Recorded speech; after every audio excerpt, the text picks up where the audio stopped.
Just a reminder that the meeting is going to be recorded and broadcast throughout Parliament buildings and online. And a couple of things. It's proposed that the oral evidence session with the Department of Justice on the SL1 for the Police and Criminal Evidence Northern Ireland Order 1989 Codes of Practice, Order 2025 PACE NI, will be recorded by Hansard. Are members agreed? Agreed. Thank you. Members, just a reminder, we do every week, we're obliged to declare any financial or other relevant interests that might reasonably be thought by others to influence our approach to matters under consideration. Anybody who's got an interest in relation to today's business should do so now or at the particular item on the agenda. Does anybody have an interest to wish to declare? An immediate family member works in the policing board.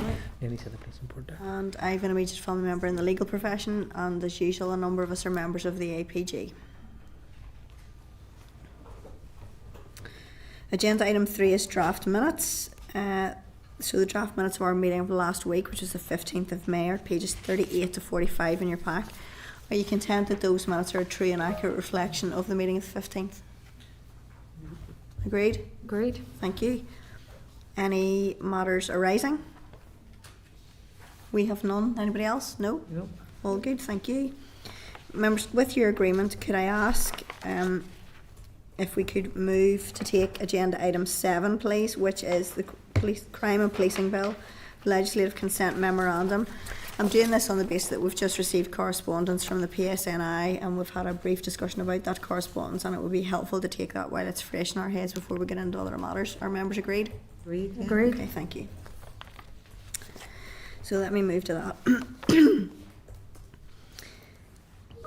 So members, this is the LCM on Crime and Policing Bill, and there's a written paper from the department in your pack at pages 692 to 773. At our meeting on the 20th of March, we heard oral evidence from the Department of Justice officials on a proposed LCM for the Crime and Policing Bill, and we requested further information from the department on a range of issues. You'll see the department's response is at page 729 to 751 of the pack. We also agreed to ask PSNI for details of any engagement it had with the Home Office regarding the scope of the legislation in relation to the banning of paramilitary flags and paraphernalia, and the PSNI's response is at pages 752 to 754 of the pack. Then at our meeting on the 1st of May, we considered these responses and agreed to request further information from the department on a number of matters. The department's responses to those are pages 716 to 728. In the response, the department has stated that due to ongoing policy development, legislative consent was not being sought at this stage for clause 95 of the bill, which relates to access to GB driving licence databases. Members, we also agreed to ask the PSNI for details of the guidance or parameters that are expected to be put in place to manage the ability to review and discharge registered sex offenders who they are satisfied are low risk from notification requirements. The response was circulated before the meeting, and that's why we had a brief discussion on that, and that's why we're taking this item now. So the LCM and the motion were led for the Assembly on the 16th of May under Standing Order 42A4A. Members will be aware that under Standing Order 42A7, a committee has 15 working days from the date a memorandum is referred to complete its report, which in this case means that the report must be completed by the 9th of June 2025. So members, just to get on the record about the number of issues that arose as a result of the correspondence that we received.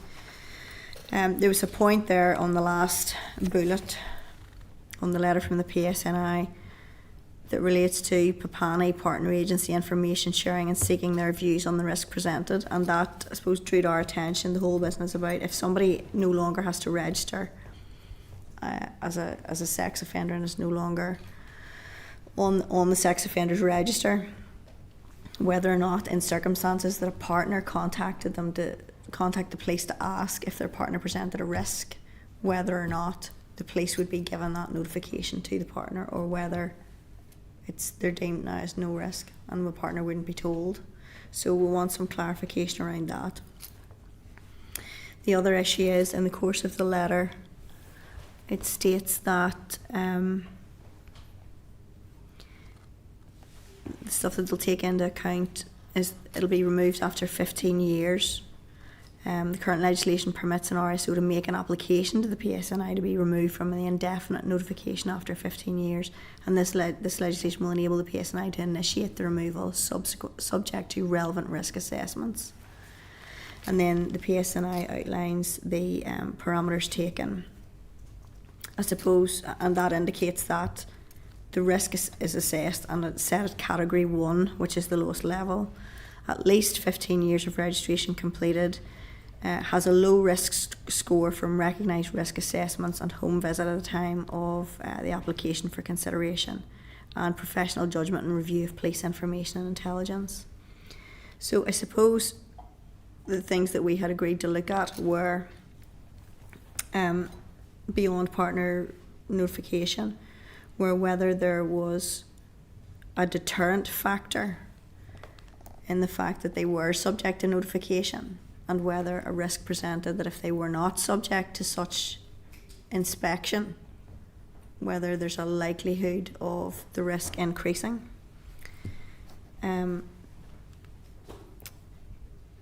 There was an issue about the categories. I think we would like some understanding of the categories of sex offenders. They've said there that category 1 is the lowest level.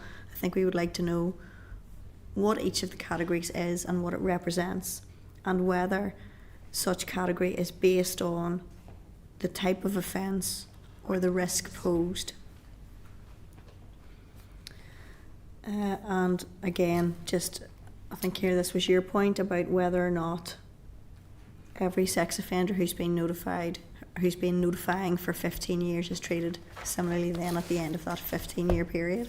Does that cover your question? Yeah, it's similar to, I suppose, the categories of sex offenders, yeah.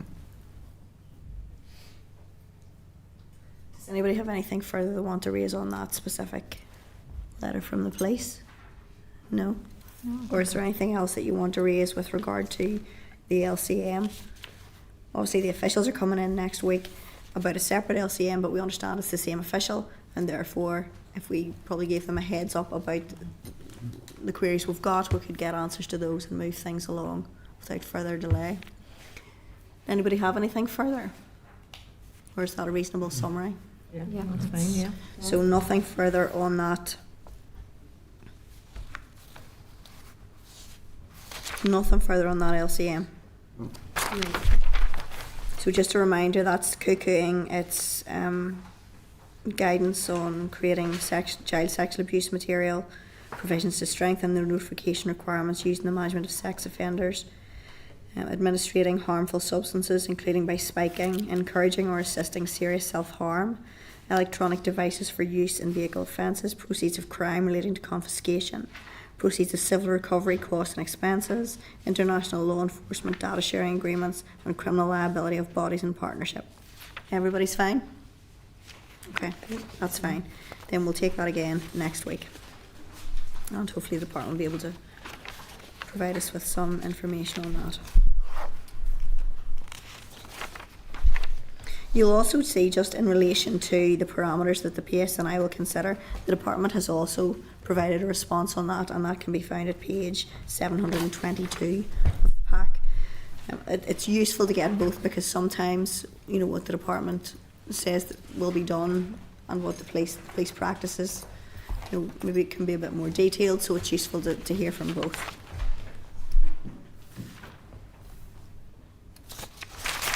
Sorry, I'm just working through then to make sure we've everything covered on that item. Right, well, what'll happen then is we'll get responses to that, and then the team will prepare a draft report for consideration at the meeting on the 5th of June, okay? Thank you. Right, that takes us back then to where we were originally.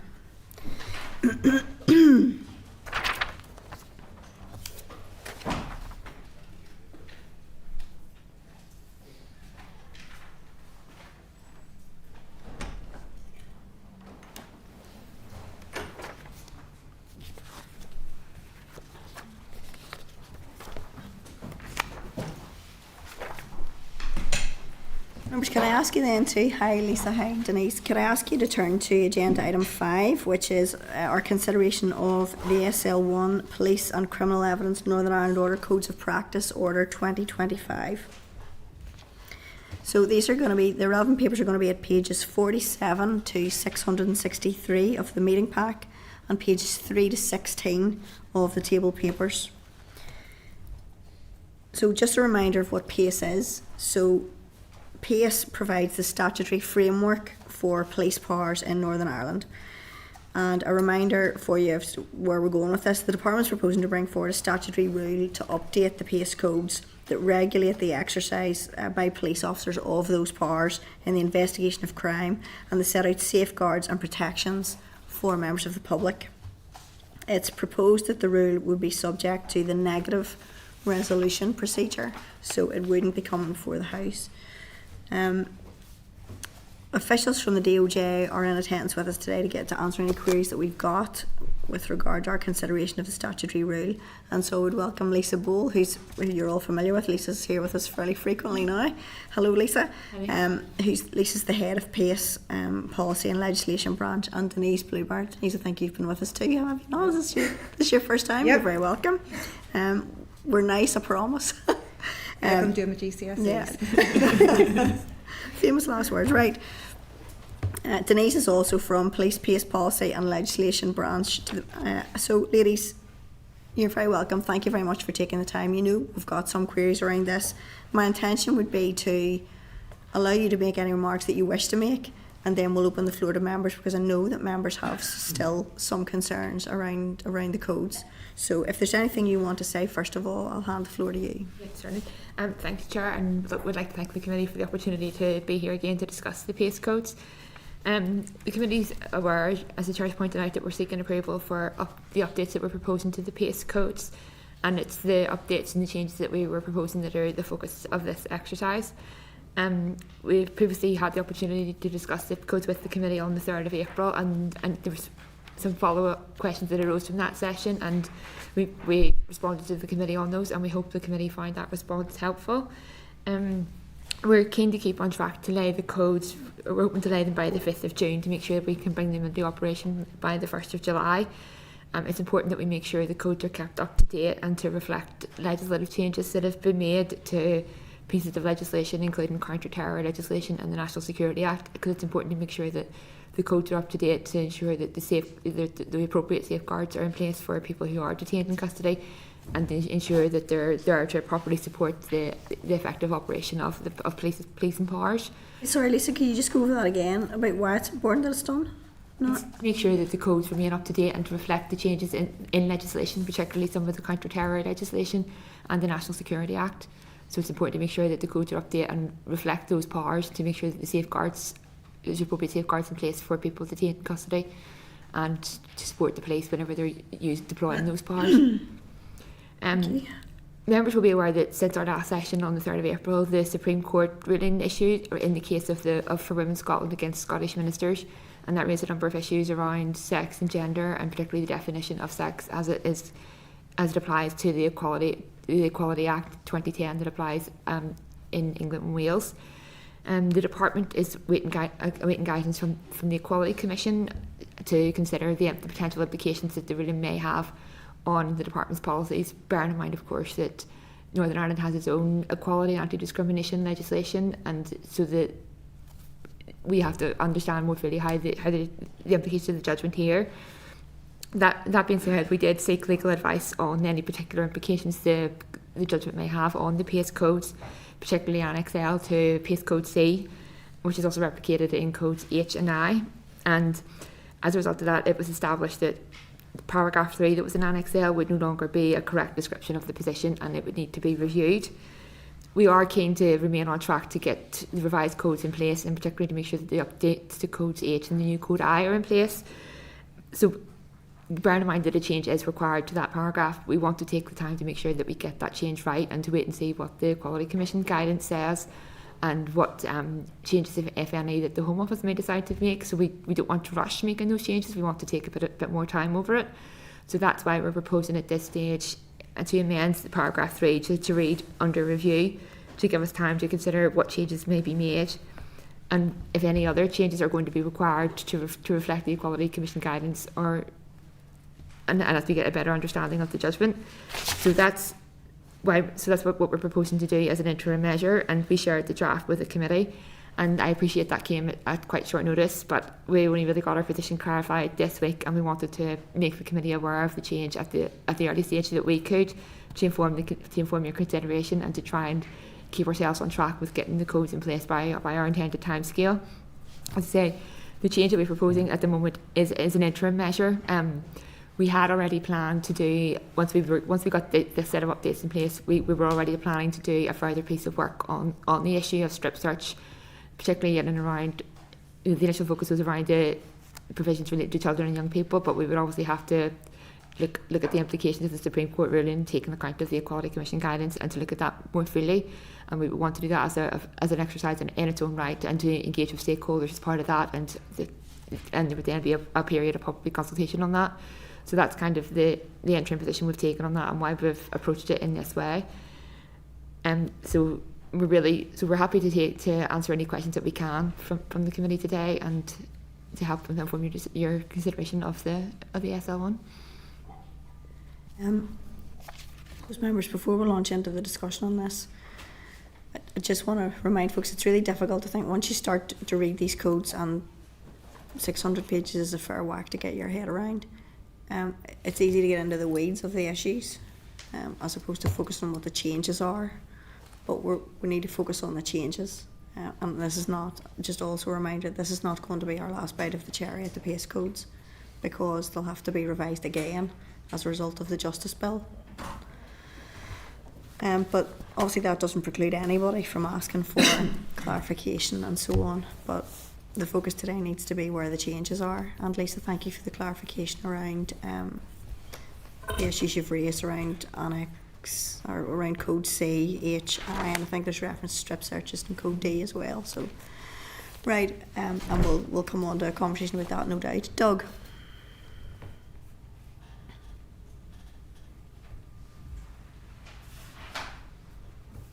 That's you now. That's you.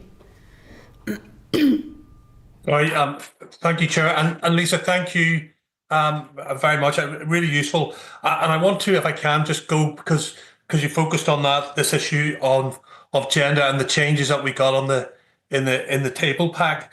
Can I just ask you, when you originally did the PACE, and it's 10 years since it was last renewed, I believe. Did you get advice then from the Equality Commission Northern Ireland in regards to what you put down in regards to sex and gender? And if so, do you still have a copy of that? Can we see what that guidance is? To be honest, I wasn't opposed at the time, and I don't know that we would have that on file. I don't know if we would have access to that. Yeah, okay, but it'd be useful if you can, because we're now waiting on guidance from the Equality Commission Northern Ireland. I want to know if we had it in the first place, or whether we're waiting, and of course what they're going to do is going to give just guidance. And my concern is, Lisa, in the meantime, we've deleted this paragraph in various parts about the law and gender and sex, but we haven't amended any of the other follow-on paragraphs. So I'm slightly concerned about the police officers and where they feel they stand. And let me give you an example if I can. So if a male presenting as a woman is arrested and they don't have to produce a gender recognition certificate, where does the protection go to the police if they decide they're going to go one way or the other in regards to deciding? Because at the minute when I read the PACE codes, it says if the person says they are, in other words, if they self-ID. And my concern is, for example, if it's a male presenting as a female and they have to be searched, as it stands now, it would have to be a female who is searching that biological male. How do we not get some clarity and protections in there right now? We're waiting on the Equality Commission guidance to see if that offers any clarity or guidance, and I think the National Police Chiefs Council is also working on guidance. Yeah, but what do we do in the interim, for example? So if that paragraph said under review, the chief constable will make operational decisions in regards to this until guidance has been received or decisions have been made, then they can understand that. But what we basically said is we'll just put it under review and we leave it to the police officers. And the question is, if the guidance comes back and you change this in a month's time. And in the meantime, the police have done something which is outside of that scope. Will they be protected? So the question really is, Lisa, if we've waited 10 years, why do we not just wait another 3 weeks so that we can capture all of this information fully and properly and ensure the police have got the guidance in order for them to do their role properly? The paragraph that's been deleted just it gives a description of the Gender Recognition Act, and that's probably it's no longer correct in light of the judgment. The rest of the annex details the steps that are to be taken to determine whether a person should be treated as a male or a female, and it points out that those decisions should be recorded. So I think that offers the police a bit of protection because they would record the basis of what they've come, the decision that they come to, and why they've come to that decision. And I think it would be reasonable that that police would be reviewing their procedures and they would be proceeding in the best way possible to preserve the dignity of the person being searched and the dignity and the rights of the officers concerned. And again, yeah, and I kind of get where you're going, Lisa, but it's far more nuanced than that. Because people may have transitioned, people may be in the middle of transitioning, people may not be transitioning, people may be simply cross-dressers in many ways. But if somebody, for example, is in the middle of transitioning, has been living as a woman for maybe just a year, for example, but their driving license still identifies them as being a male. And when you go to identify an individual and the driving license says that they're a male, but clearly they're presenting as a female, but what does the police officers do then? I think it's going to come down to a case-by-case decision based on the situation as it presents itself and the judgment that the police make about the individual as they present to them. And if the police then make a decision based on what they believe to be right, regardless of what put in front of them, and then we bring out new guidance, the under review suddenly comes out, and it's the absolute opposite of what they've just done. How are they not then liable to somebody taking a legal case against them? In fairness to the police, they would be acting on the basis of the guidance as it stands now. But the guidance that underpins it all is under review, Lisa. That's the point I'm making. It's just under review. It's not as if we can't give interim guidance. The Human Rights Commission in England and Wales, Equality and Human Rights Commission in England and Wales, they've given interim guidance. Can we not give interim guidance just to ensure that police officers have a working platform to work off? Because if you go down to the notes and the very last note of some of these, it says, the chief constable, but it just says the chief constable has to bring out operational guidance to reflect what's in front of him. But what's in front of him is under review. So surely if it just said under review, operational control been handed to the chief constable to give guidance to his police officers, that would make more sense. The paragraph, there's only one paragraph that we're saying is under review. The rest of the annex is still there as guidance, and that's continuing. Yeah, and it is, Lisa, and I've read it a number of occasions, but it's so ambiguous because there's nothing that underpins it. That piece that's been deleted is what underpins the rest of it. That's my concern. Nothing's underpinning what it's saying there. So the police have nothing to reference back to in regards to that. I mean, that's why it heads up this particular piece because it's the underpinning paragraph. Look, I understand what you're saying. I'm sure the others. I don't want to dwell too much on this. Look, I think I've just laid out my concerns, and because of my concerns, I couldn't support this because of that. But I'm sure the others may have views in regards to this. But Lisa, I'm sorry if I'm putting you on the spot. I'm not intending to. But thank you very much for your answers. Thank you, Chair. Doug, no, just to come in on the back of that, I mean, I suppose, Lisa, it's our role to interrogate. I mean, ultimately, this is another form of law that's being set out, and I'm not clear that under review cuts it for us either, to be honest, because from our point of view, if the PACE codes haven't been reviewed since 2015, that's a 10-year period where undoubtedly there's been updates to the law, and yet it seems that this is being rushed through instead of just trying to just bring it all as one piece. Get the guidance from the Equality Commission, get the guidance from the NPCC, and I'm also aware that the College of Policing is looking into the issue. So it just seems to me, in terms of process, it would be much better to hold and bring forward the thing whenever then it becomes clear. I don't think any of us are anticipating that swathes of trans people are suddenly going to be arrested, but the issue is that were somebody to be, they need to be clear what the ground rules are as to the police. And at this stage, what they currently say is the police must not ask somebody whether or not they have a gender recognition certificate. They must not ask. More than that, then, if there is any doubt, they are to ask the person what their preference is, I think. Isn't that the idea? And then after that, there's references to checking around menstrual products, and then there is reference to what the predominant lifestyle may be. And at that point, if somebody indicates what their preference is, but the police believe their predominant lifestyle is different, that puts the police and the person on a collision course. And I think what we have to remember in all of this is that the police are subject to ombudsman complaints that can hang over their heads for a long time. So the PACE codes need to be very clear, and I don't think that there is room for under review. And we don't know at this stage, maybe you can give us information today. You're saying that you're in discussions, you're engaging with the Equality Commission, the NPCC and so on, and you'll bring updates. But we haven't been given any time frame for when those updates may take place. Can you give us some indication of that? It's not possible at the minute because we need to see when we get the various pieces of guidance, and I just don't know how long it will take us to work that through and to consider all the implications and to engage with PSNI and other stakeholders on that. And then if we were to bring forward further updates to the codes, we would need to do public consultation in those updates. So you can see that could take quite a period of time.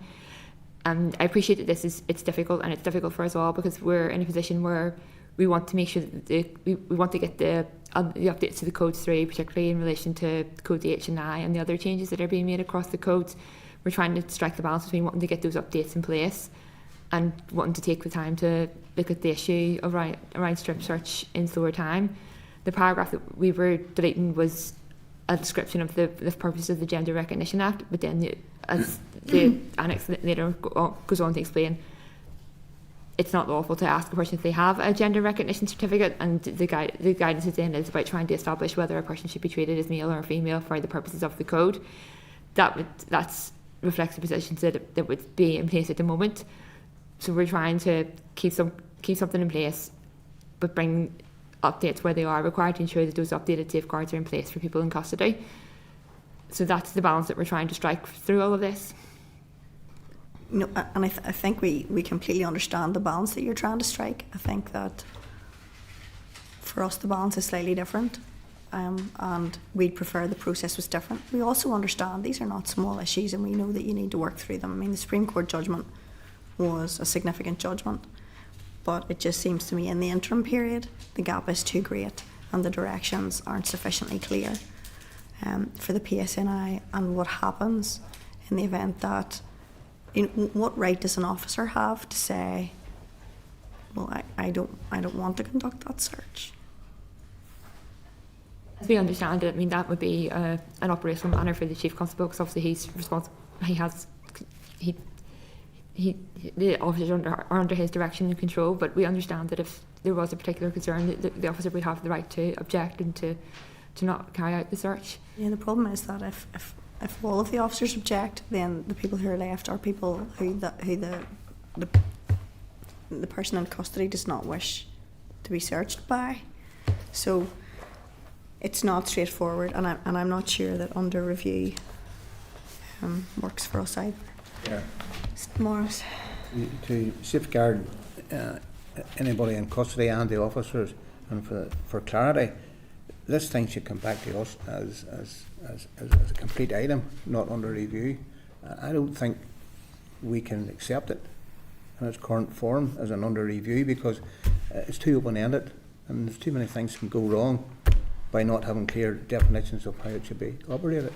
Actually, for everybody concerned. Yeah, for everybody, not any particular one or other, for everyone. No, and I think, Lisa, for us there is an added risk because of the negative resolution procedure. So I think our preference would be that whatever discussions we're going to have with the department, we have them in here, and it doesn't need, to go to the floor. But that's why we were hopeful that the department would take on board our concerns around the gender issue. And obviously, since we last spoke, there has been the judgment, which has been fairly clear.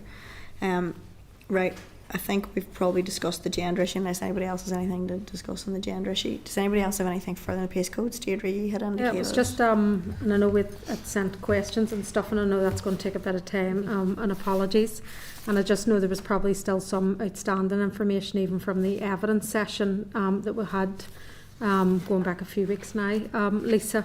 But it was just, I suppose, overall, to go back to the main point first around the PACE code. You said you want to bring them in on the 1st of July. I suppose to that point, if we do want to take our time in terms of looking at the issues and waiting on information coming back, what impact and what would the department do in that scenario?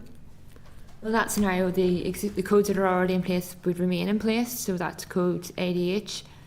Obviously, they wouldn't reflect some of the more recent counter-terror powers. So for example, Section 43B of the Terrorism Act isn't covered in the codes that are currently in place, and there wouldn't be a code in place for Code I, which was the National Security Act passed in 2023. So that would be a gap in the codes. So those provisions in the codes wouldn't be in place to ensure that those protections were up to date for individuals and to support the police in using those updated powers.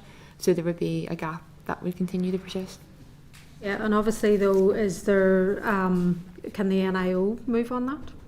No, because the reserved matters. The NIO, the legislation and the policy is the responsibility for the Home Office, but it's the duties on the department to publish the codes. And just also in terms of, I suppose the implication then. So I suppose the Terrorism Act one you said. So I can see the National Security one was brought down in 2003, but you talked about changes around the Terrorism Act, but that was in 2000. So what additional has come forward since then pertaining to that act, that the codes are only being amended now? Although the Terrorism Act is 2000, it has been amended by more recent legislation. Yeah. So there was amendments, was it 43B, Section 43B powers, which were 2022. So we have been, I think, 22. We have been trying to get the codes through, and every time that we have got them ready to go to consultation, then the National Security Act came out, and it made sense that we would add Code I to it and try and bring them all forward as a package. And I suppose just the thing for me, because I would have concerns that I've outlined before, and just from the last meeting, there was obviously concerns around stop and search zones, and just to ask, have those powers been enacted here? Have they been used? I wouldn't have that information to hand today. I think I would probably need to ask the police if those powers would be used. I know it was one of the questions I've put in anyway, and it was just obviously in terms of particularly pertaining to Code A, the Article 10 and 11 rights of the European Convention. So just how they're considered. I know at the committee meeting on the 3rd of April, obviously when I had asked some of these questions, Lisa, because obviously looking at Code A, it pertains also, you had said within the department you couldn't answer all the questions at that point because it pertained to public order and also, as you say, the counter-terrorism elements, and you would need to look at that. And I suppose my concern is the latter. So I know the letter that came back dated the 30th of April.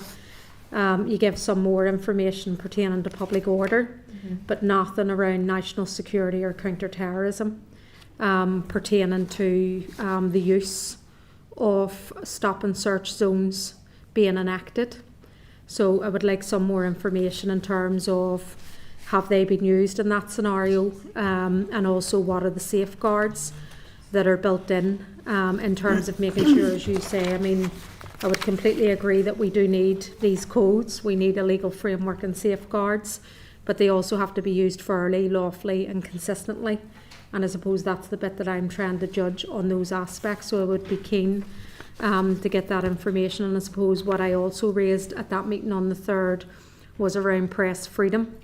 And again, I know there was some correspondence, and indeed even the Equality Commission came back just to say that they're keen to work with the department around that as well. But obviously when you look back on that, we do have to have a legal framework and safeguards that are fair, that are lawful and that are consistent. Again, it's just highlighting that the Investigatory Powers Tribunal found that the PSNI acted in an unlawful manner and breached human rights. And again, I know in your response it says that that ventures into the national security, but we need to know what the safeguards are if the PSNI have acted in that circumstance unlawfully. So I know in the ones in terms of Code B that it has to go to a judge, but are there any other circumstances that intelligence services can request? Or if the PSNI, for example, were to act unlawfully in terms of the retrieval of information, on the back of that judgment, has the department done any assessment on what additional safeguards would need to be put in place pertaining to those codes on the back of the judgment of the Investigatory Powers Tribunal? If I can maybe just come in. Sorry, I know this is a lot, but it's, I know. These are the... So the judgment and the investigatory powers is completely separate. So it's a separate bit of legislation and there's a separate code of practice. So it doesn't fall under the PACE codes. So that would be a matter for the NIO. But if So, it falls for the PSNI to act fairly and lawfully, the tribunal showed that they didn't. So what are the safeguards The then? original search warrants, and that's why we've added some clarity to make sure it's going to the right tier of the judiciary when they're getting the original search warrants, because we did work with the Law Society on some feedback at the consultation about journalistic and legal privilege material to make sure that it was going to the right tiers. So those safeguards were put in and clarified in Code B. What about the lawful and consistency and balance of rights of the police pertaining? So if they say national security is used, then they can basically, it's not under the remit. Where's the oversight then? I would like some legal, I mean, if you're saying there was a determination, there's a separate code, can we see what that is? Can that be provided? So yes, it would be the Code of Practice to do with the Investigatory Powers Act, which would be published by the NIO or the Home Office. So there's no impact on these codes at all in terms of the lawful or unlawful behaviour of the PSNI? If the PSNI are using those powers, then they abide by the Code of Practice for the powers that they're using. So it's like the Justice and We'll need to come Security back Act. because I just don't think it's still, I think it still leaves a lot of unanswered questions around that. The other bit, sorry, again on that meeting on the 3rd as well, we had requested in terms of the audio-visual recording, and I had asked around, I understand that in the context of visual recording, that anything that's passed on obviously or that is retained is used in evidence. I get the bit that there's obviously redactions in terms of PSNI officers or identification of them in certain offences, but the concern was still around visual recordings of other parties that are in the room, so either legal representatives or appointed persons. And if the recording isn't used in evidence, is that audio, is it destroyed or is it kept on a system somewhere? So I didn't get clarity on that point. Whether or not an audio recording is retained or kept, that would be a matter for the police because they would be the data controller. So that it would be for them to explain how that was handled. I asked for that noted then, Chair, that we asked the PSNI what happens in that scenario. And it was great. I suppose more broadly for me, I mean, I wouldn't be content. I don't have all of the answers, I suppose, to some of the concerns that I have. And, you know, we want to get to a point where there's the appropriate safeguards in place.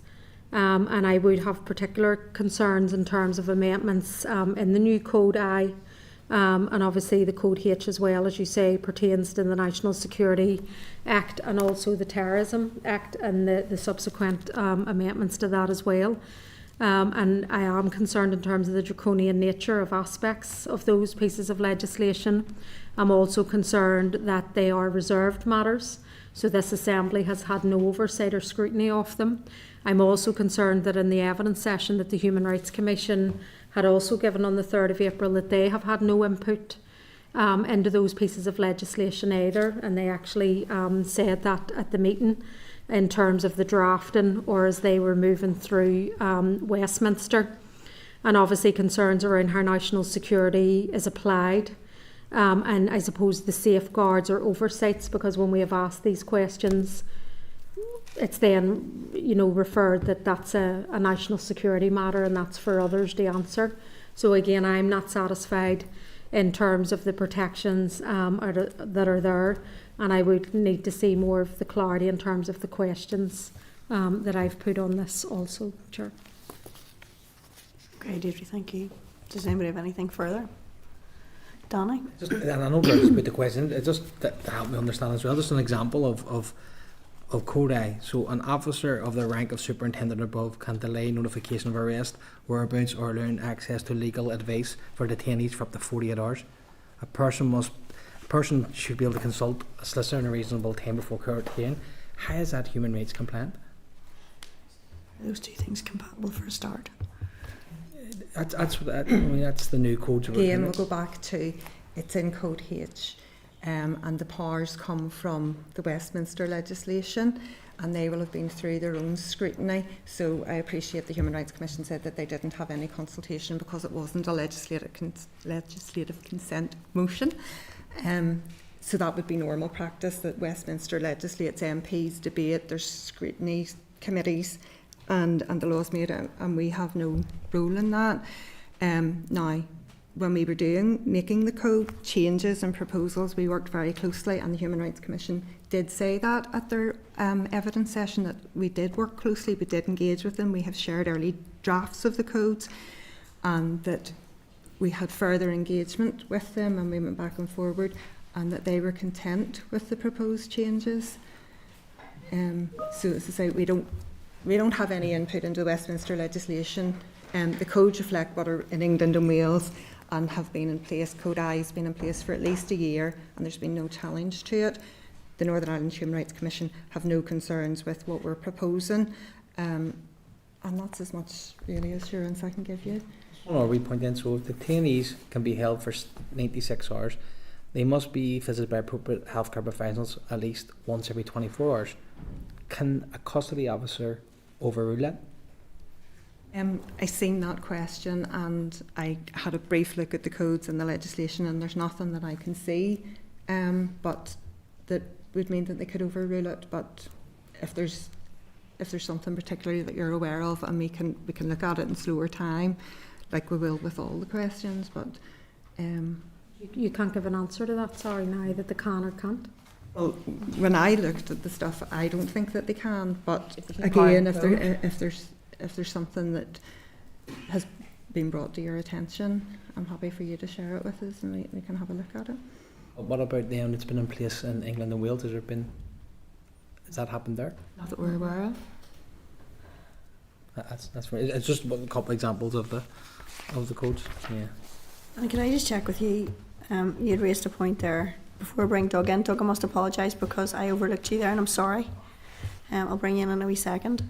Danny, you'd raised an issue there about people being detained in custody and their access to legal representation. Could you give us a page for that so we can look it up?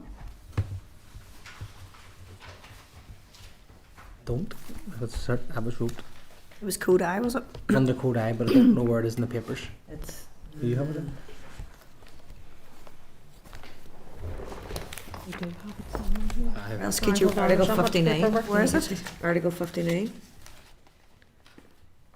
This is what I'm trying to ascertain is, or could you read it out again, please? Because what you said instilled a question in my head.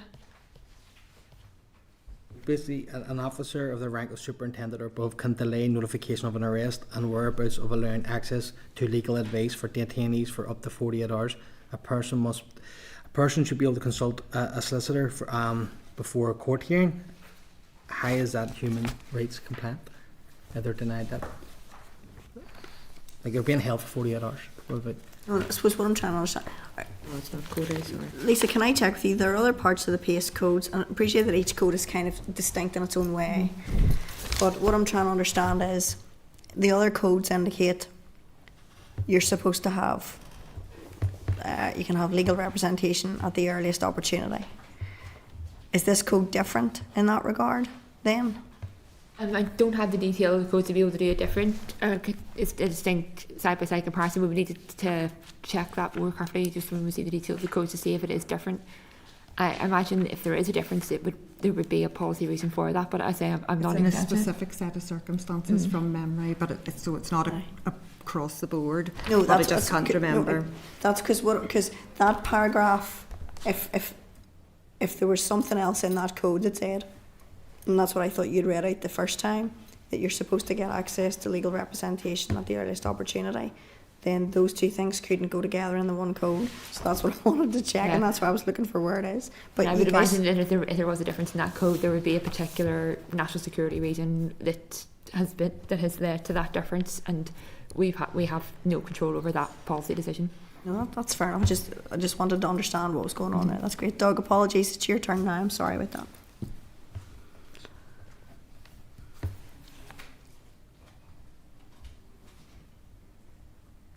Is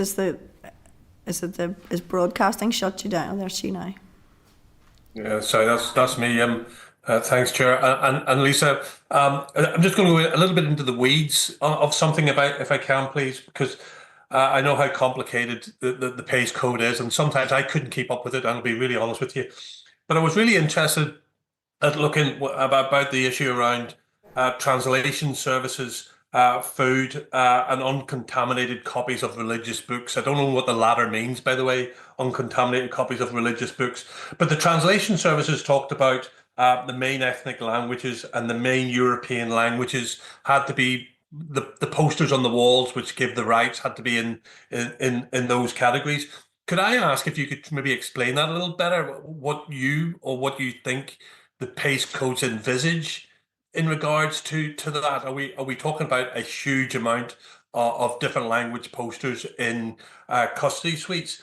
And secondly, if I can, and I didn't notice it, it talks about food and making sure that detainees are given enough food and water, but it doesn't talk about specifics in regards to food. So it doesn't talk about halal food or vegetarian food. Is there something that says food must meet religious conformities or anything like that? So it's just a raft of questions. Yeah, on the posters thing, I don't think it envisages that there has to be, a copious amount of posters. I think it would mean that if you were given the particular area a custody suite is established in, if you knew, for example, that you had a particular community, say for example there was a high Polish community alongside an English-speaking community, you would probably look to put something up in Polish if you find you were having a lot of Polish people coming through your custody suite. Just as an example, and it's not to cast any aspersions on Polish people, but it's to make that a general requirement, but not to get into the specifics, to allow it to be applied as suits a local situation. So it's to tailor to the needs of the people that the police are most likely to be dealing with in any particular geographical area. And I know Northern Ireland is probably different to England in that respect, in that we're quite a smaller geographical area, but it is kind of that sort of the general requirement to make sure that people can understand their rights and have information that's available to them, but also being proportionate in terms of suiting the needs of the particular area that the custody suite is stationed in. In terms of food, the codes aren't prescriptive on what particular food or what particular standards, and again I think it's to make that general requirement to respect for people's rights and their religious rights and that sort of thing, but again allowing the flexibility to apply it in the particular situation and as best it can be done. And would it be worthwhile having a piece which just simply says that food, which is in line with the religious or other sort of freedoms? There's no point. You don't think there's any reason to have that? The need for it hasn't been established with us, but it's something that we could look into. No, I'm just in the weeds. And the last one was, what's an uncontaminated copy of religious books? And I'm not going to profess to be an expert, but I remember from my time in courts that religious books do have to be treated differently, and there is protocols. So some have to be in coverings, some have to be in bags. So it would be that you don't disrespect the holy book for that particular culture. Okay, good enough. No, listen, thank you. Like I said, it was a bit in the weed stuff, but thank you. Okay. Deirdre.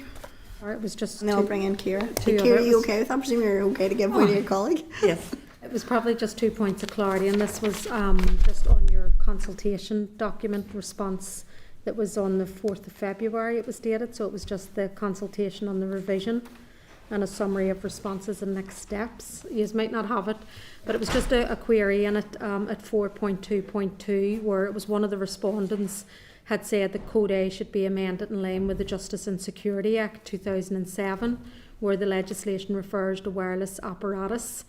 You just obviously at that point said the recommendation fell outside of the scope of this particular consultation, but that the department was aware an independent reviewer of the JSA had made a number of recommendations for amendment of the PSNI codes, and this would be part of a separate exercise. And I'm just wondering, has that started and when that's likely to be completed in terms of an update of those? No, it hasn't started. We're waiting on Home Office or Northern Ireland Office to look at their code of practice.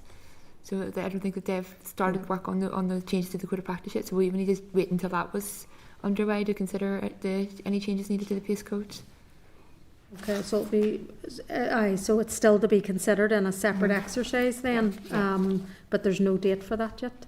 And is the recommendations of the independent reviewer and the amendments that they're saying should be made, is that available? I think those reports are published on the website. Right, okay. And the other wee one, sorry, just on that as well, it was just around again the stop and search, and particularly young people and the vulnerabilities of young people, because that would be a concern around appropriate facilities where they're detained. And I know you've given some written responses to that, but it was just to highlight the concern around, because I know one of the consultation responses again had said around child-friendly cards and stuff to be presented, and it was just to highlight a concern that these weren't accessible up until January of this year. Yep. Even though we know, I mean, that's one of the questions I've asked, is the amount of stop and searches over the last 4 years. I just had the data for the period 2020 to 2021, it was 27,000. So I would be keen if that was just in 1 year over the last couple of years. It's just to highlight, you know, I am concerned. And then are there other issues then, or gaps pertaining to children and young people or vulnerable people, because I know that made a good part of the consultation responses in terms of the code. And just the other wee point of clarity, it was in your letter on the 30th, I just missed it earlier, where it had said in it, this was around the policing of protests in terms of being an operational matter and public order. But it just said in your letter that the role of the PSNI is to facilitate parades and the exercise of freedom of expression while ensuring the rights of all persons are protected. But I suppose it was just a point on clarity, because my understanding is the role of the police is to police the Parades Commission determinations pertaining to parades and associated protests. So it was just a point of clarity on that, where there is a determination, obviously. Yeah. So that sentence. Yes, on reflecting that sentence, probably could have been clear that it's to facilitate parades in line with determinations. Thank you. Ciara, now you're up. And I don't know whether I need to. To be honest, half of them now have now been covered, so I'm just trying to clear my head which ones. So just a few additional ones, just in relation to obviously search of premises, Code B, Article 25. And this is just generally reading through last night. I was a bit alarmed at the deadline for performing a search warrant is 3 months. So once you have a search warrant, you have up to 3 months, within 3 calendar months, to actually for date of issue and entry. So has that always been the case? Why 3 months? I just find getting a warrant and you've up to 3 months where things can drastically change within 3 months. Why is there a 3 months? So that was just one thing that kind of glaringly came from that. Code C, I have a few questions around Code C, and I know some of them are raised, particularly around the the 4 days, up to the 4 days of detention that can happen. So just in relation to the Human Rights Commission, they raised the issue of provision of legal advice, and the department responded by saying that the Law Society sent a rota for certain areas and detainees will have access to a list of solicitors. So it's just a like clarity around when are they informed of this right, and can they choose their own solicitor, or is there a list that's just available on a rota basis, etc. So we bit of clarity around that. The Human Rights also raised the issue around, it's 11.17a, around the training of appropriate adults. So I do have a big concern about that, just from the list. The department's response mentions the PSNI guidance notes that are issued to appropriate adults. Did the Human Rights Commission receive these guidance notes or raise any concerns about them? Because I'm conscious, obviously, you want to ensure that that appropriate adult, and a lot, I would assume, would maybe ask a family member, etc. And you want to ensure, you know, they obviously haven't maybe undertaken training, etc. So it's just that grey area of, you want to ensure that the best person who has most trained, qualified, experience in the process based on the level of crime for that individual. You have the most appropriate adult that has the skills, the knowledge and the training for that individual. And I'm just conscious of who gets the training, who doesn't get the training, and has there been any undertaken around, so that's the whole training area, particularly around those that maybe are using family members or neighbours or etc. or close friends as their appropriate adult, and they're not necessarily trained or actually probably might shocked and on the process of that they're undertaking. I think there's, in relation to the appropriate adults, it's normally expected that the appropriate adult to be the person's parent or guardian, and I think I think some people would feel better with somebody that they know and who knows them and can understand them and relate to them and knows best how to support them and what their needs would be. So there's that kind of personal relationship aspect to the role of the appropriate adult. There's also an argument for, you know, and they get the PSNI had the guidance note for the person who's coming in to act as the appropriate adult, where it's not possible for the parent or the guardian to perform that role, and the department has in place a scheme for a contract for the Northern Ireland appropriate adult scheme. So if the parent or guardian isn't able to come for any particular reason, it provides the services of an appropriate adult to come and support the young person while they're in custody, and the providers of that scheme would carry out training for people who are acting as an appropriate adult in under that scheme. And there is guidance notes to PSNI have provided or published on their website guidance notes and assistance for what to expect your role would be if you're asked to be an appropriate adult. So that's on the website. On the website, so I'm assuming, a scenario, a son or nephew, whatever, and they ask me to be an appropriate adult, that prior to attending or arriving, I would get access and time to read those guidance notes. And yeah. And there's also just there's a really useful video, and it's made by, I think it's the National Appropriate Adult Association, and it's a really good video for what to expect as well. It is on their website.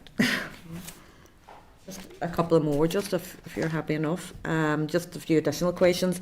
And just going back to the human rights, they also highlight the need for guidance notes on rights of entitlements to be attached to each code. The British Home Office have provided guidance in England and Wales. Are the department going to do the same and provide guidance for each code and take up the Human Rights Commission offer, drawing them up with the department? We had discussed this we discussed this offline with the Human Rights Commission, and there are those notes of rights and entitlements are available. Denise has one at hand, so the police actually publish them and would have them available in the custody stations. It's not the department that does them; the police have published those, so they are available. So they're just printed off from the custody suite and they're given to the detained person. It'd be useful just to get copies of those, if that's possible, just to read. It would be the police would have those. The police would have those, yeah. And then the Human Rights stated in oral evidence that the department will undertake a review of data protection measures, which the ICO highlighted. Has this happened? And yes, it has, yeah. Yeah, we as part of any policy formulation that touches on the use of information, we're required to do a data protection impact assessment and to consult and engage with the ICO, and we've been doing that throughout the process. As we've been reviewing the codes, and after we completed the consultation, we did a further review of the DPIA and have been engaged with the ICO on that and got their approval for that. So we have a completed DPI there, so I think we would probably be publishing that whenever we come to publish the outcomes of the consultation. And can you give us any update on that outcome of that? Yeah, we As of now, just the ICO had sort of identified some issues. We went through the process of completing the impact assessment, Yep. so that's a quite a significant performing that we go through, and there's a process there, and we submitted that to the ICO, and they came back to us with their feedback on it, and we addressed the issues that they had raised and provided the response to them, and let them see then a further updated version on that. So the ICO have come back to say that they were content with the responses we provided. is there any recommendations? Is there any key recommendations that they did recommend? Can you recall? Or I know I don't want to put you on the spot because it's It was quite, to be honest, it was quite a lot of detail, so I Yeah. can't remember it all off the top of my head, because there was a number of different issues, and some of it kind of got into the space of what was the detail in the code, and some of it got more into the operational, and how it would be put into place in practice, and things that we're touching on, what would be the responsibility of the PSNI in terms of their own data management procedures. I think I have a few more, but I might just bring them forward, even in writing. They're very particular, just. Well, I think if you're going to do it, Ciara, it's helpful for the committee to hear Yeah. it. While you're doing that, I took Yeah. a cup of tea, so I'm going to run to the loo, which is not for Hansard.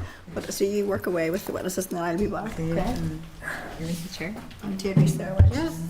Just here, or Yeah. I'll do that.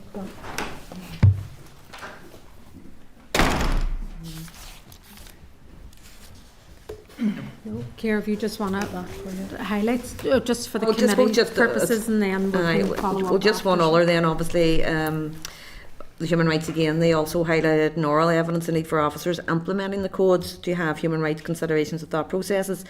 Just asking, do the appropriate officers receive human rights training, and if so, what does this consist of, and what's the frequency of the training? That would be for the PSNI. You would need to ask them for the detail of training in relation to human rights. I wouldn't have that information. You would probably need to explore that from the PSNI to see what information they could provide on that. Right, the implementation of it. I'm looking to see where I can find it. I have notes here everywhere.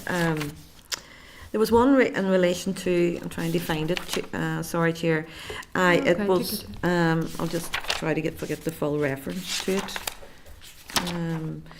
It was obviously Code C under detention, and it's SL 11/1 Code C. It's gone back to obviously questions should not take place otherwise at a police station or other authorised place of detention. There's more specific conditions at the location of the questioning.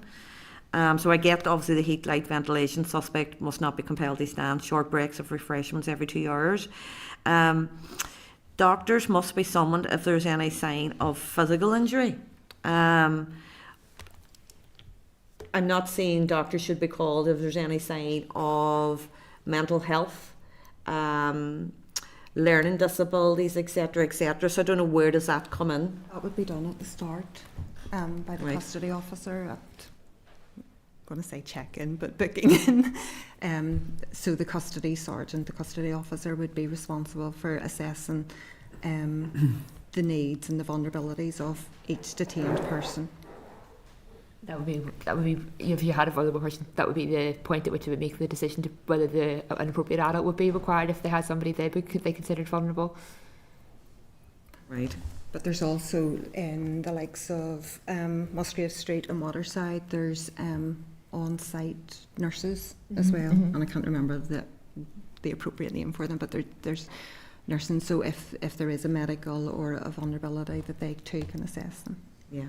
But we're conscious that it's not in all places, it's in 80%, and we're fortunate enough to have it in the Waterside. But I just thought it stood out for me. But you're saying all this happens pre-interview, so when it comes to this code, it's just ensuring then during the interview, if there's a physical, Any change? Yeah. a doctor is then called. So I'm assuming if there's any deterioration in the mental or whatever, a nurse is called, or the nurse will be present.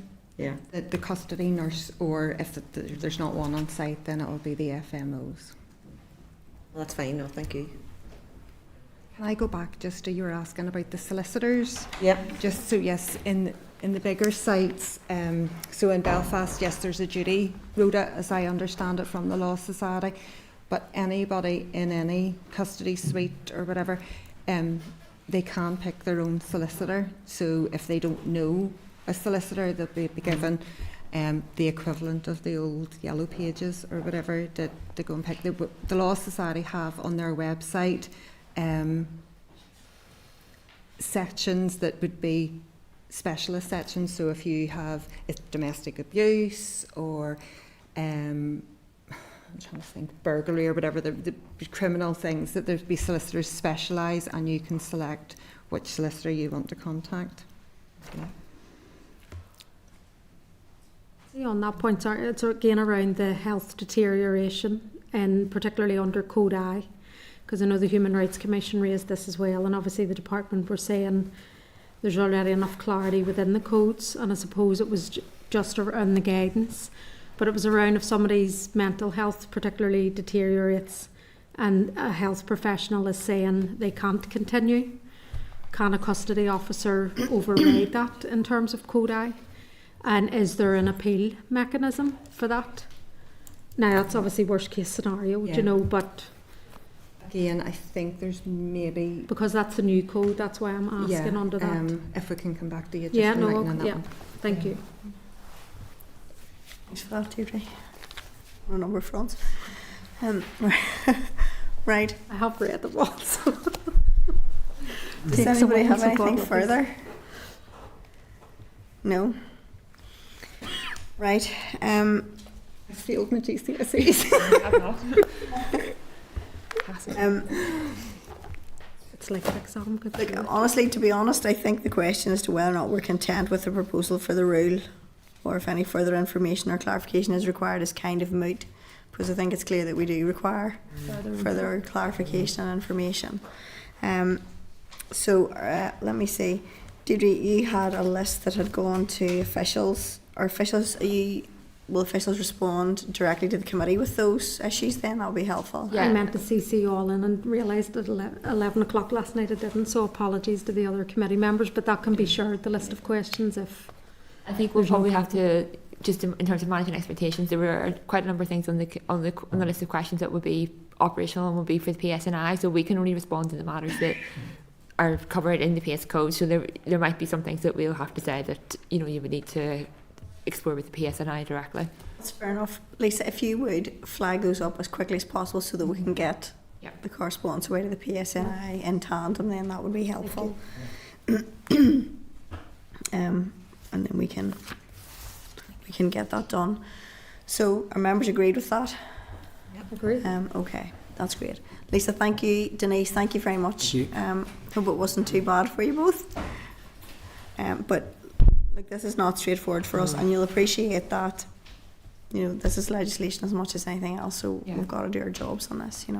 We'll obviously respond to Deirdre's letter from this afternoon. So just in terms of understanding the committee's position on this, you're not content to, once we would come back on those questions, would that have any bearing on the committee's decision on the rule, or do you think that do you want to defer, or? Well, I think that the issues remain over gender, and we're not clear yet, dependent on the answers. I think it'd be preferable if whatever you're coming back to with regard to Deirdre's queries, you actually come back to the entire committee so that we can see. Oh yeah, 100%. Yes, of course. So there's nothing.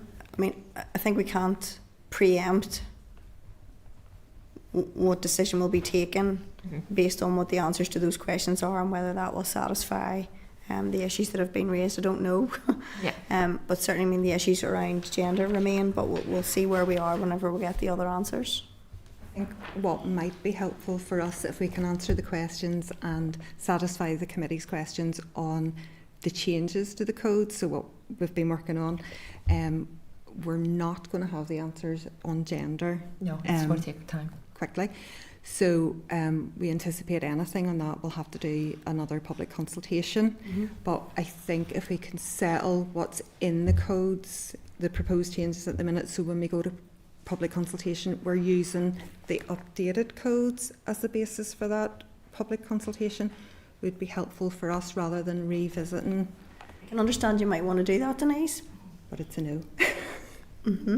Because that's a political decision that the committee will take and the political parties will take. So, we can feed that back and we can have those conversations. Well, I'm not asking for a decision No, I now, but as understand. part of Yeah, but I suppose so that you understand, yes. What our task is going to be. Yes, it may well be preferable for you, but in order for you to have for you to have your preference, we would need to agree to something that we're going to struggle to agree to. So I suppose, look, we'll need to see what comes back and what discussions take place in the interim. I mean, look, it is our preference on all of these things to attain consensus and be constructive. But some of these are not small issues for any of us. No, we appreciate that. It's difficult for us all to work through all this, and we're trying to support the committee as much as we can. You are, and you've been very good and very forthright, and it's been appreciated because it's difficult. I mean, these are difficult issues. So thank you very much. Thank you, ladies.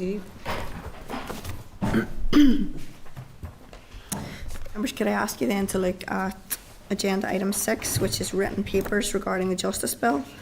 Item 6.1 is correspondence from the department, and I'd ask you to turn to page 665 of the pack.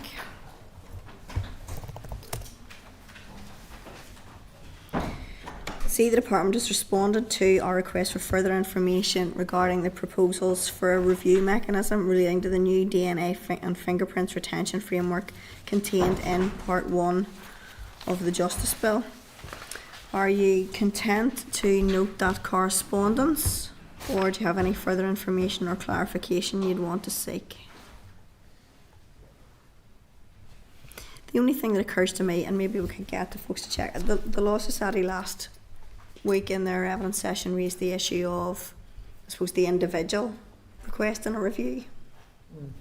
And we talked about that earlier in relation to, obviously they're factoring that in for registered sex offenders, so there may be a crossover with DNA. Maybe, if we haven't already, in accordance with the table, could we check with the department what consideration they gave to incorporating an individual's request for a review and potential timeframes and so on to avoid vexatious and repeated requests.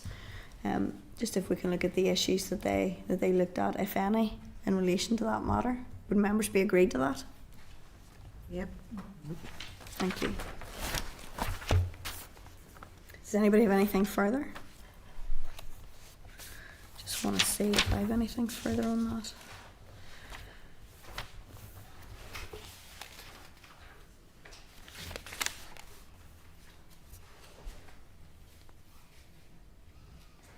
Yeah, page 666, there's an issue there.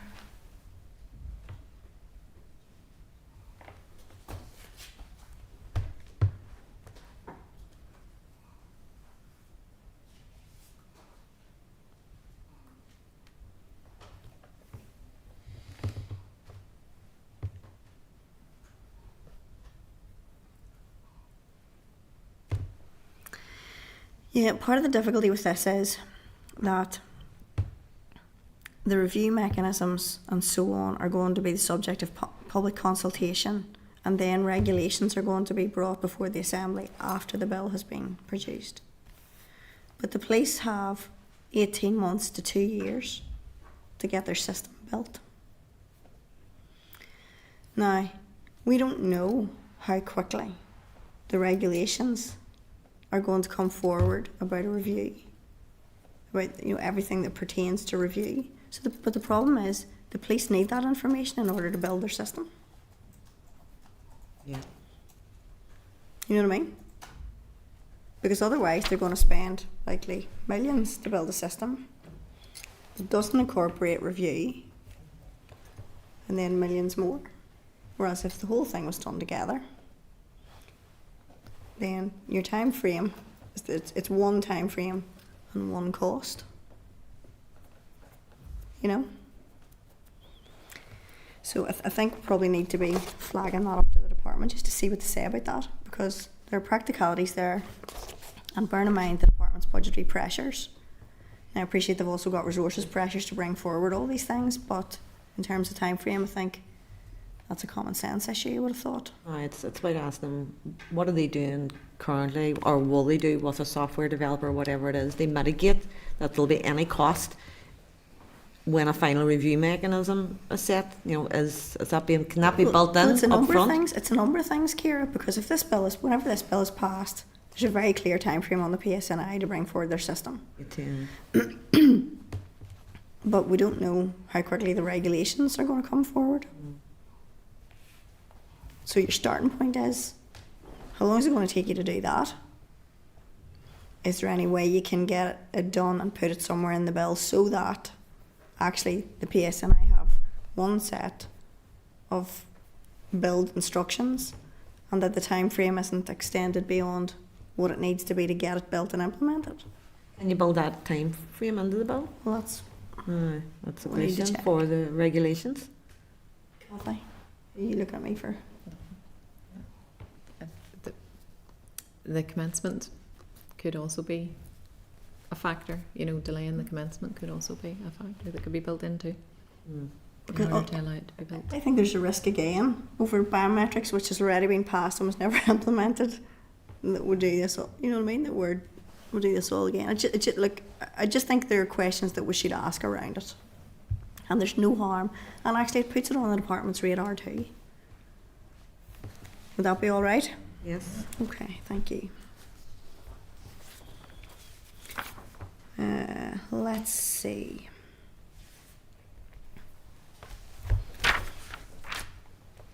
Are you content to note the correspondence then?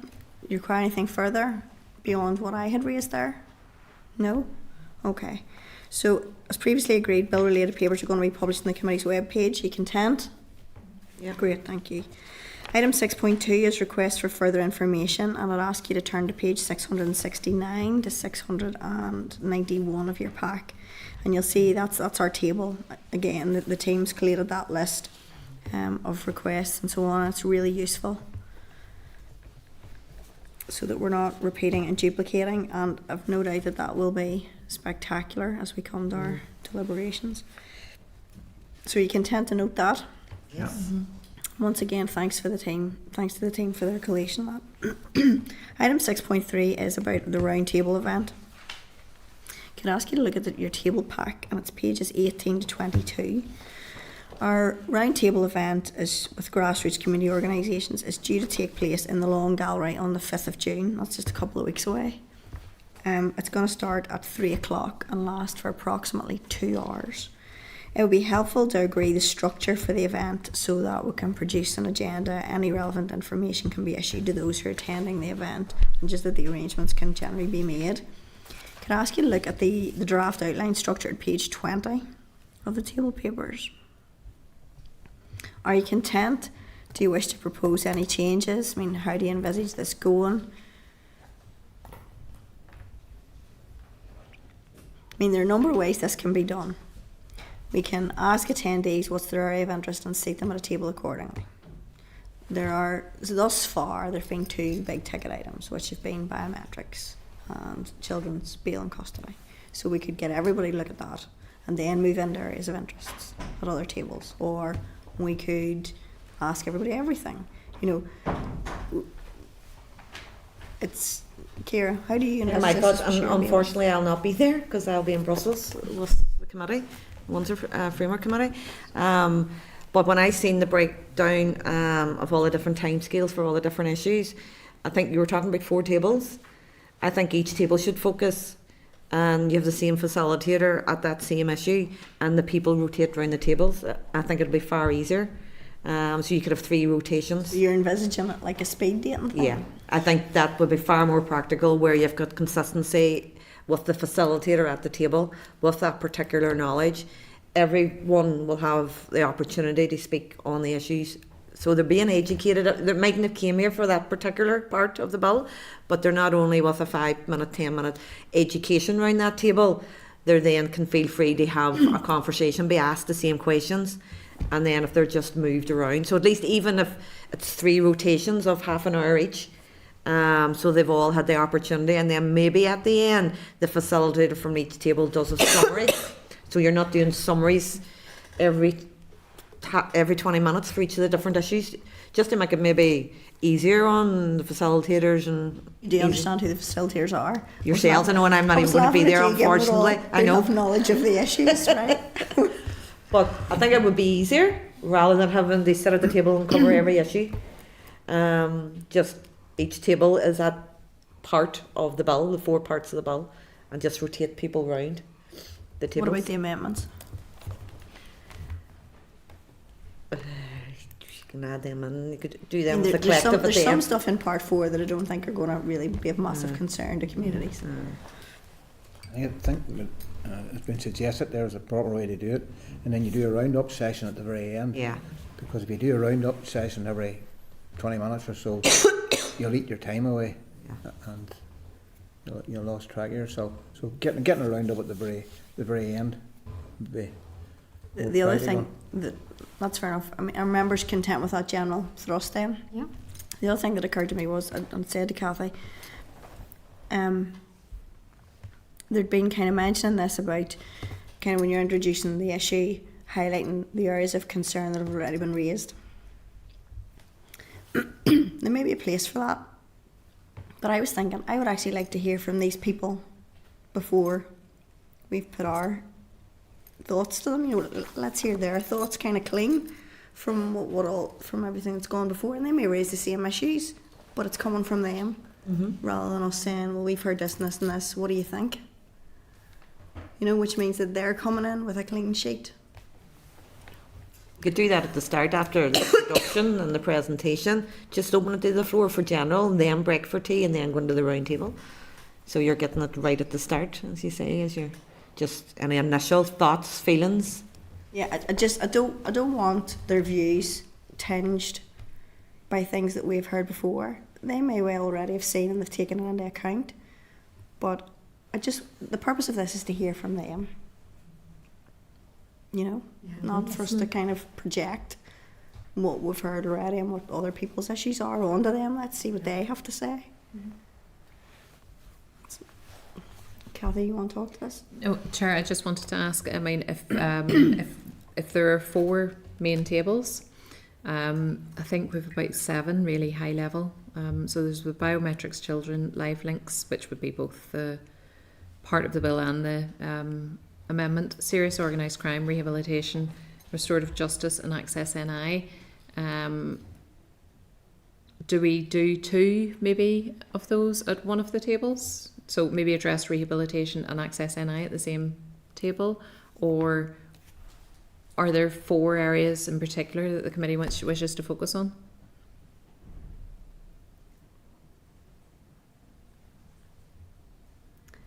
You see, this is my fear about this is we want to cover the bill.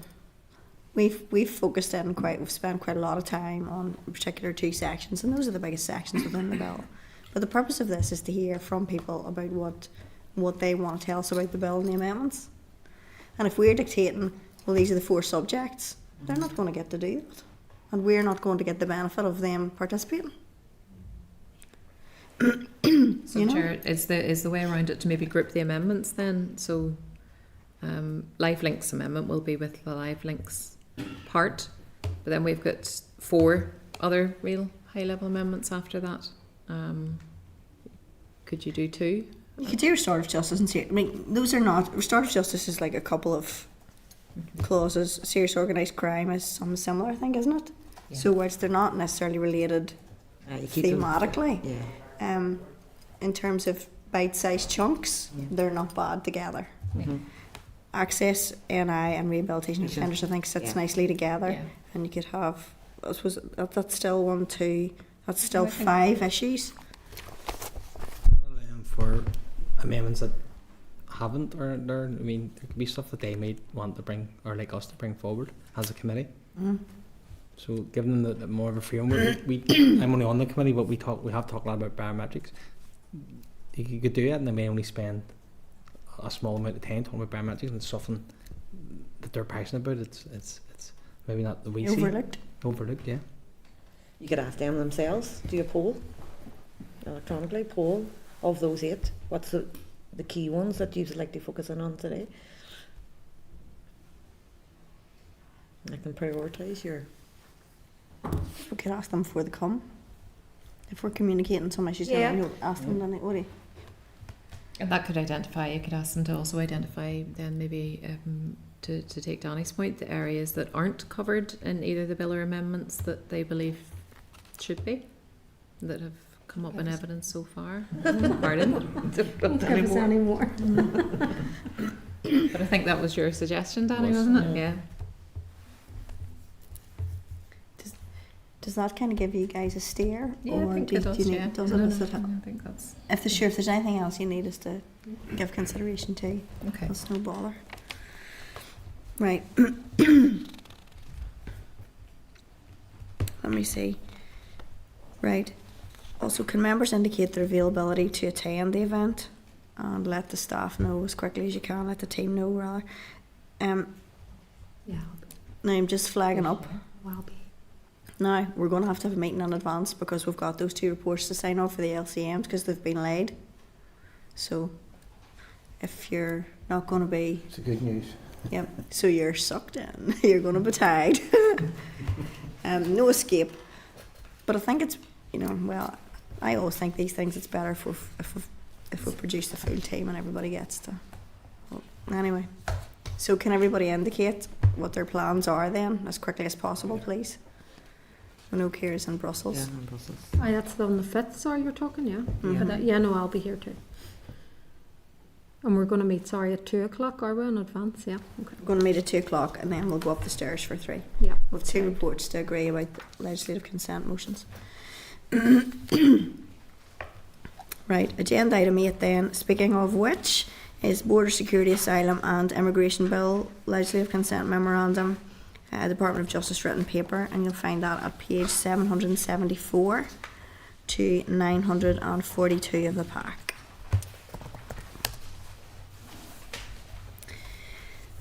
So just a bit of background again to get us into the right headspace. The Border Security, Asylum and Immigration Bill was introduced in the House of Commons on the 30th of January this year by the Home Office, and the Department of Justice has identified a number of provisions extending to or applying to Northern Ireland for which legislative consent is going to be required. At our meeting on the 1st of May, sorry, at our meeting on the 1st of May, Marco Rubio now, we considered a written paper from the department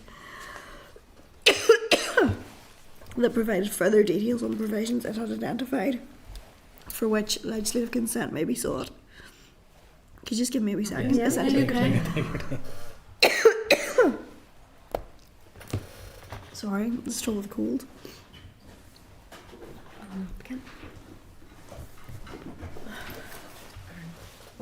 Do you have any tissues? Got one, thanks, Colleen.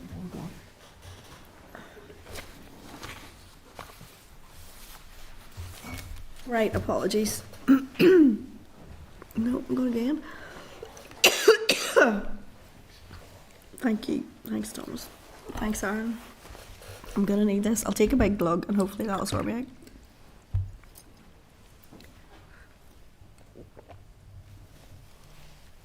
All right. So, the department had identified, so we considered the paper on the 1st of May, provided further details on the provision it had identified for which legislative consent may be sought. The department advised the committee that it was unable to lay the memorandum to seek consent within the 10-day period required by standing orders at the time. Therefore, in order to ensure that all Assembly members were aware of the bill, the department would instead lay a memorandum under Standing Order 42A 4B to explain why consent was not being sought at that stage. So the department stated that it intended to follow up with a legislative consent motion and memorandum in due course, and this is a direct quote, subject to executive agreement and the views of the committee. And the committee agreed to request oral evidence to discuss the LCM, which was scheduled for our meeting of the 29th, so we're getting that next week. However, on the 14th of May, the memorandum was laid before the Assembly under Standing Order 42A 4B and advised that consent was not being sought. And that memorandum stated, it's the view of the department that further time is needed to fully engage with partners, the Executive and the Justice Committee. Following this engagement, it's the intention of the Minister to bring forward a legislative consent motion and memorandum. However, the legislative consent memorandum and motion seeking consent was in fact laid under Standing Order 42 4A the next day. So one day, we're not going to seek to move this just yet. The next day, we've laid it and the clock's ticking now. So under Standing Order 42A7, the committee now has 15 days from the date of the referral to consider and report on the memorandum. Therefore, the committee report must be completed by the 5th of June. Okay?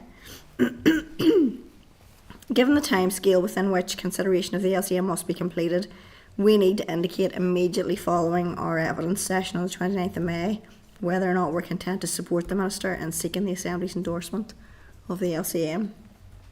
So if there are any specific issues that any of us wish to highlight to the Department in advance of the oral evidence session on the 29th of May, or if there are matters that the committee may wish to seek urgent responses from other stakeholders, then we should do that and do it quickly, because it's all got to be done that day. Can I have your agreement to request the views of the Committee for Economy on clause 53 around the validation of fees charged in relation to qualifications, because the Minister for the Economy is responsible for this matter? Now, the one thing I just want to flag up here for the record too is in the memo that we have from the Department, it says that the Department of the Economy, or the Committee for the Economy, received a written briefing on this on the 15th of May. That's not right. It was actually received into the committee's inbox on the 21st of May. So the Committee for Economy hasn't considered this yet. And our clock is ticking, so that part is factually incorrect. Right, are you content to seek the views of the Committee for the Economy? Yep. And you understand the way forward then and the decisions that have to be made next week? Yep. Okay. That's great, thank you. Agenda item 9 is deaths abroad, and it's an update, and it's a departmental written paper at page 943. So the department has provided an update on its plans to publish a next steps document in the near future outlining the Minister's preferred option relating to coronial investigations into deaths abroad, which is for legislative provision to introduce statutory criteria to define the circumstances in which an inquest could take place, the Attorney General for Northern Ireland having the primary decision-making function, and the introduction of statutory criteria specifying the circumstances in which a death should be reported in the first instance. The Department has advised that it intends to bring forward primary legislation in the first available legislative vehicle, which, subject to the agreement of an incoming Minister, is likely to be early in the next mandate. Are you content to note the way forward, or do you have any further information or clarification that you want? Content to note? Yeah. Thank you. Apologies, Chair, I have to leave. Thank you, Connie. Hope everyone's all right. Agenda item 10, enabling access to Justice Reform Programme and Delivery Plan consultation responses, and it's another written paper from the Department at page 956. The Department has provided an update on its public consultation regarding the enabling access to Justice Reform Programme Delivery Plan, and it's considering the responses to inform the development of a revised delivery plan to implement the reform programme, and has advised that it will provide the committee with a copy of the post-consultation report together with the revised delivery plan in the coming weeks. Are you content to note those papers and consider further when we get the relevant documents? Thank you. Agenda item 11 is correspondence. There's a correspondence memo and 10 items of correspondence starting at page 961 of the pack.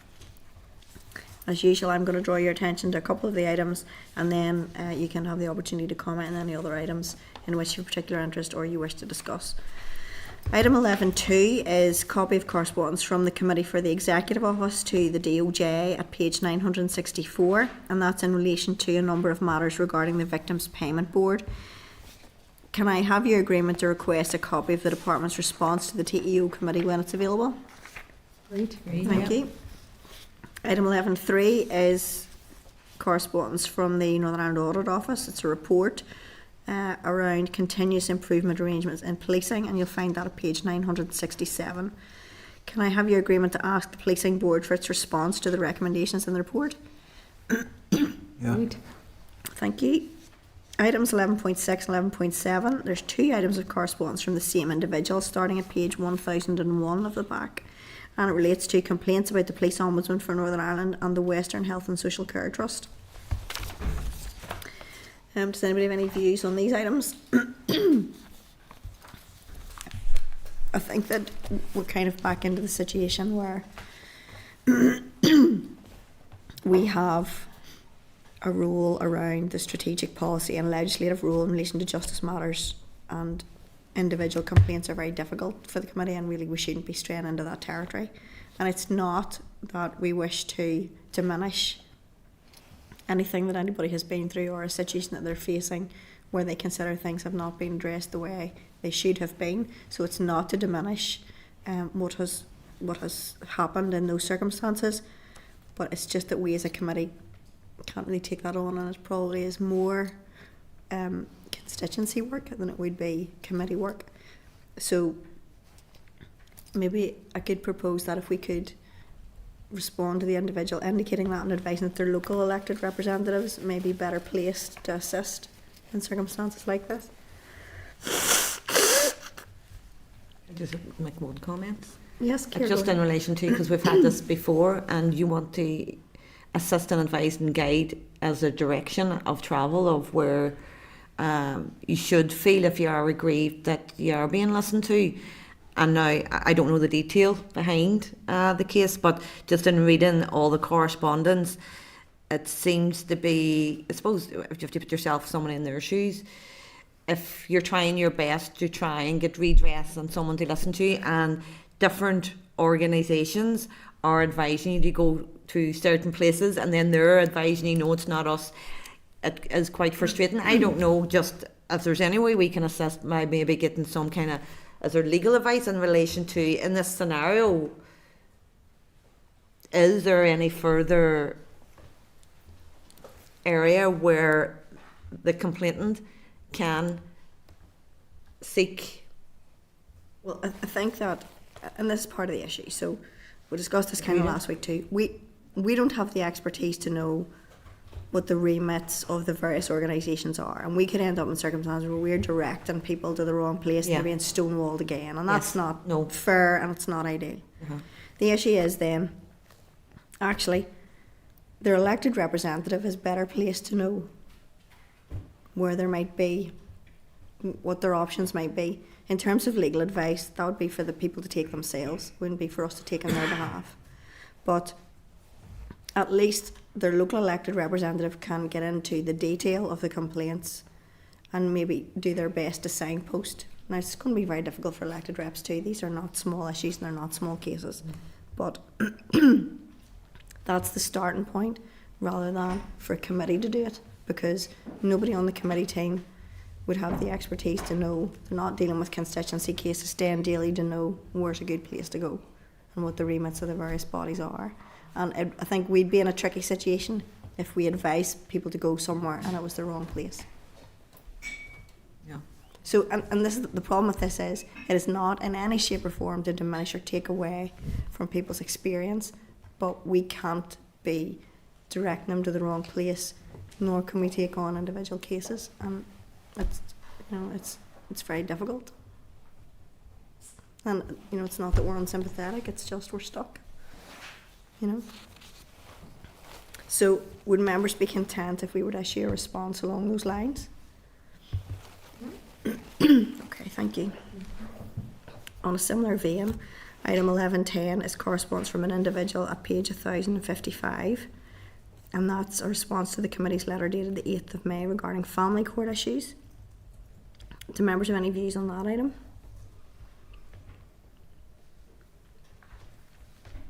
I suppose, and just in relation to yourselves, obviously we've met with the Lady Chief Justice and judges, and we've met with the Minister, and I'm assuming those individuals have received copies of both meetings, the notes or the minutes of both meetings, have they? They haven't, Chair, no, those were just internal documents for the committee, really. Aye. I suppose it's just for us, and I know we're flat out and busy with legislation and stuff, but maybe if we can bring them back and consider kind of next steps as a committee. I think we had agreed to do that. Look, I suppose part of this issue is, right, I think we can say we've raised some of these issues with the Minister. We've raised some of the issues in the correspondence with the Lady Chief Justice and the relevant judges. And we have indicated that we're not moving away from looking at what's going on in that space. What we were waiting for was further information and recommendations to come out of, for example, the Cresswell review, stuff around Papani. I think there were a number of other HMIC reports and potential ombudsman's reports that might also make recommendations in these areas. And just to make sure then that everything was moving along in tandem. So we haven't moved away from the domestic abuse situation and the family court scenarios, and we did indicate a couple of weeks ago that we were going to get into this, but we're doing that on the back of we're undertaking a bill at the minute, plus we have a strategic priority. Also, some of the issues raised within this particular correspondence, for example, engagement of external experts by social workers and so on, that wouldn't fall under the remit of the Committee for Justice. So, it would actually be, they wouldn't even fall under the remit of the Committee for Health. That's actually for the department.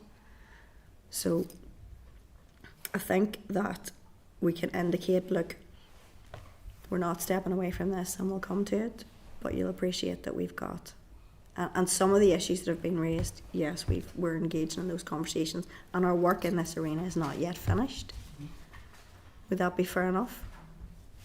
Would it just on our meeting with the Judiciary and the Lady Chief Justice and stuff, even asking just based on those discussions, and I know one's had a run on or whatever, but just maybe their reflections on it, and is there any further just updates, because one of the judges did note the working group that had been resourced, but how they've been working collectively together, so there's kind of a lot of outstanding areas that would like to be more educated and informed about on the ongoing work of these working groups, etc., where they're looking at it and stuff. So I don't know if it has to be separate from the committee meeting, to be honest, and they have a separate meeting on it and stuff, but just maybe...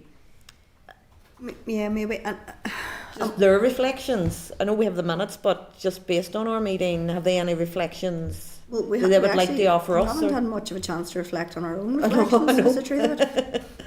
And probably that would be a useful point. And I'm wondering, as we're talking about some of these things, I'm wondering about the merits of, I think it was this time last year, we had a strategic prioritisation day where we went away together and sorted out where we were on things and what we wanted to focus in on and a few housekeeping things. And maybe it's time, in September that we do that. See where we are with things, see what needs to be done, fill in the gaps that we're looking at around the bill, who we want to hear from, look again at the priorities and see where we are and what progress we've made, and just do a bit of reflection as to where we are on issues like that, and then try and plot out a way forward.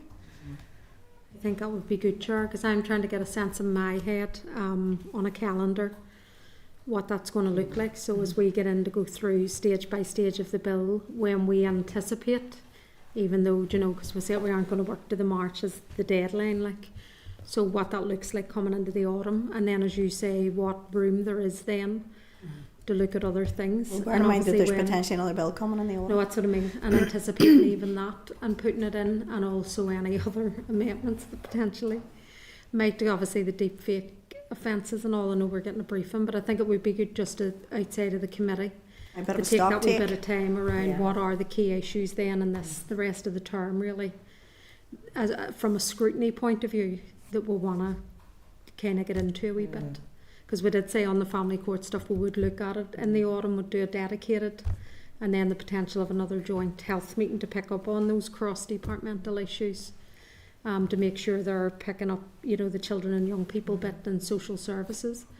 So maybe a wee stock take then, just for ourselves first, would be good. I'm sure agreed to that then. Yeah. I'm sure the team is thrilled and elated at the prospect. They're all very stoic about it. Yeah. Maybe, Chair, maybe arrange it for the second or third meeting back in September in case there's any urgent business that you need to attend to in the first couple of weeks. And then, I think it would be helpful for us to work through that a wee bit together and see where we are. Okay. Right, are you content to note the other items of correspondence, Or do you have any other issues you want to raise, or any of them you want to bring to our attention or comment on? Okay, agenda item 12 then is the forward work programme. Firstly, just around the consultation on proposals to allow recording and broadcasting of certain court proceedings. Information from the department advising of a consultation on those proposals to allow recording and broadcasting of certain proceedings was issued by email to members earlier in the week. The item hadn't been included in the department's work programme and therefore hadn't been scheduled by the committee. But as I say, the information was circulated to ensure members were aware of the publication of the consultation. Do you have any issues you want to raise with regard to the information, or you can tend to formally note it today and consider it further when the results of the way forward are available?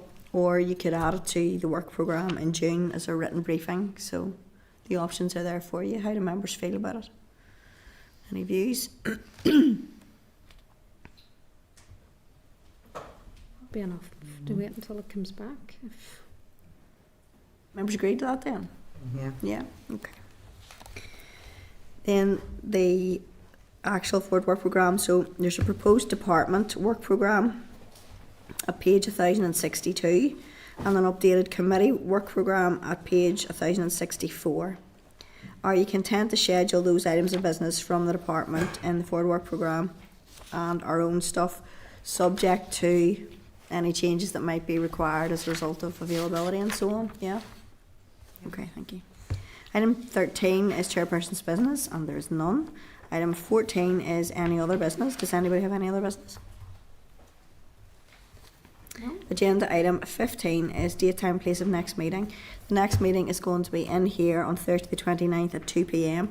Members, just to note, the team is aiming to, it is not a promise, it is an aspiration, because we're in bank holiday weekend, to try and issue the papers tomorrow for that week, just to afford people a bit of extra time. I'm not sure what that says about the size of the pack, but there we are. He's doing a 24-hour shift, Yeah. are you? So it may happen, it may not. The team's going to do its best, but we appreciate that things arise and we'll not hold them to it. But just so you're aware, okay? Thank you very much, members. The meeting's adjourned.